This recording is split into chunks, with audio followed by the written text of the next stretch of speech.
नमस्कार,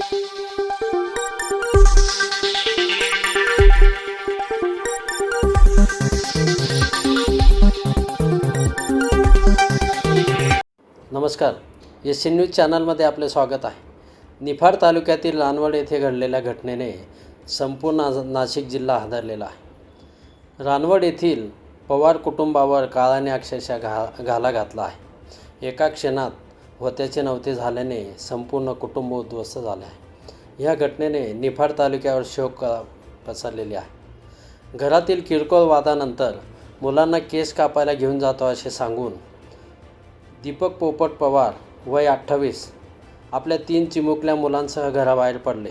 मात्र काही तासातच या निरागस जीवांवर काळाने झडप घातली.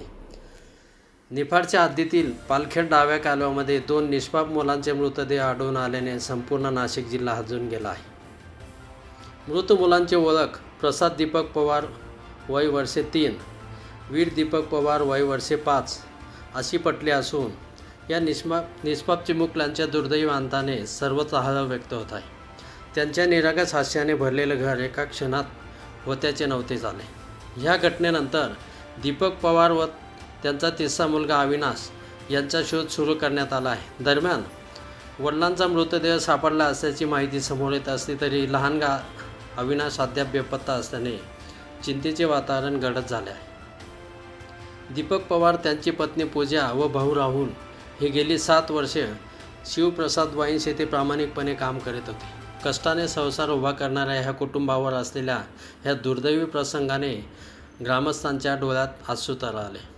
सध्या कालवा परिसरात शोध मोहीम सुरू असून प्रत्येक क्षणागणिक अविनाशच्या शोधाची आस लागून आहे. तो कुठेतरी सापडेल ह्या आशेवर संपूर्ण कुटुंबीय आणि ग्रामस्थ डोळे लावून बसलेले आहेत.